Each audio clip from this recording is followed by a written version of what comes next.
Hi fi ಜೀವನವನ್ನ ನಡೆಸ್ತಾ ಇದ್ದ A1 ಆರೋಪಿ ಪವಿತ್ರ ಗೌಡ ಕಳೆದ 10 ವರ್ಷಗಳಿಂದ ಈಗ ನಾವೇನ್ ನೋಡಿದ್ವಿ RR ನಗರದ ನಿವಾಸ, ಅದೇ ನಿವಾಸದಲ್ಲಿ ಅವರು ವಾಸವಾಗಿದ್ದಾರೆ.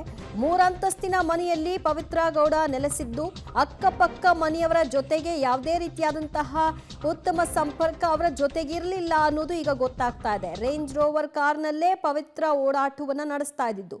ಆಗಾಗ ದರ್ಶನ್ ಈ ಮನೆಗೆ ಫಾರ್ಚುನರ್ ಕಾರ್ನಲ್ಲಿ ಬಂದು ಹೋಗ್ತಾ ಇದ್ರು ಅನ್ನೋ ಬಗ್ಗೆ ಮಾಹಿತಿ ಲಭ್ಯವಾಗ್ತಾ ಇದೆ.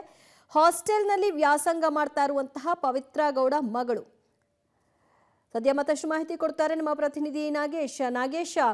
ಪವಿತ್ರ ಗೌಡ ಸುಮಾರು 10 ವರ್ಷಗಳಿಂದ ಇದೇ ನಿವಾಸದಲ್ಲಿ ವಾಸವಾಗಿದ್ದಾರಾ? ಯಾಕಂದ್ರೆ ಪವಿತ್ರ ಇತ್ತೀಚೆಗೆ ಒಂದು ಪೋಸ್ಟ್ ಹಾಕೊಳ್ತಾರೆ, ದರ್ಶನ್ ಮತ್ತು ನನ್ನ ಸಂಬಂಧಕ್ಕೆ 10 ವರ್ಷ ಅಂತ. ಸೊ ಅವಾಗಲೇ ಈ ಮನೆಯನ್ನ ಖರೀದಿಸಲಾಗಿತ್ತ? ದಿವ್ಯಾ, ಬಹಳ ಪ್ರಮುಖವಾಗಿ ಪ್ರಕರಣದ A1 ಆರೋಪಿ ಆಗಿರುವಂಥ ಪವಿತ್ರ ಗೌಡ ಅವರ ಮನೆಗೆ ಮಾಜರ್ಗೆ ಕರೆದುಕೊಂಡು ಹೋದಂಥ ಸಂದರ್ಭದಲ್ಲಿ ಕಂಡಂಥ ಚಿತ್ರ, ಇವರು ಬಹಳ ಐಷಾರಾಮಿಯಾಗಿ ಜೀವನವನ್ನು ನಡೆಸ್ತಿದ್ದಾರೆ ಅನ್ನುವಂಥದ್ದು ಅವರ ಅವರ ಮನೆಯಲ್ಲಿರುವಂಥ ಕಾರ್ಗಳನ್ನು ನೋಡಿದಂಥ ಸಂದರ್ಭದಲ್ಲಿ ಗೊತ್ತಾಗ್ತಿರುವಂಥದ್ದು. ಅಲ್ಲಿ ಹೋದಂಥ ಸಂದರ್ಭದಲ್ಲಿ ನಮಗೆ ತಿಳಿದಂಥ ಮಾಹಿತಿ, ಕಳೆದ 10 ವರ್ಷಗಳ ಹಿಂದೆ ಈ ಒಂದು ಮನೆಯನ್ನು ಖರೀದಿ ಮಾಡಿದ್ರು.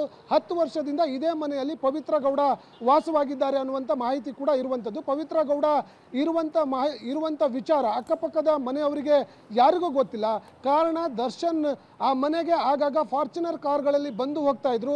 ಹಾಗಾಗಿ ಎಲ್ಲ ಒಂದು ಕಡೆ ಸುತ್ತಮುತ್ತಲಿನ ಜನರು ವಿಜಯಲಕ್ಷ್ಮಿ ಇಲ್ಲಿ ವಾಸವಾಗಿರೋ ಕಾರಣ ನಟ ದರ್ಶನ್ ಆಗಾಗ ಬಂದು ಹೋಗ್ತಾರೆ ಅನ್ನುವಂಥದ್ದು ಅಕ್ಕಪಕ್ಕದವರ ಮನೆಯಲ್ಲಿ ಅವರಿಗೆ ತಿಳಿದಿರುವಂಥದ್ದು. ಆದರೆ ತದನಂತರ ಪವಿತ್ರ ಗೌಡ ಈ ಮನೆಯಲ್ಲಿ ವಾಸವಾಗಿದ್ದಾರೆ ಅನ್ನುವಂಥ ವಿಚಾರ ಗೊತ್ತಾದ ಬಳಿಕ ಗೊತ್ತಾಗಿರುವಂಥದ್ದು. ಹಾಗಾಗಿ ಎಲ್ಲ ಒಂದು ಕಡೆ ಪವಿತ್ರ ಗೌಡ ಅವರು ಕಳೆದ 10 ವರ್ಷಗಳಿಂದ ಇದೇ RR ನಗರ ಮನೆಯಲ್ಲಿ ವಾಸವಾಗಿದ್ರು ಅನ್ನುವಂಥ ಮಾಹಿತಿ ಕೂಡ ಇರುವಂಥದ್ದು.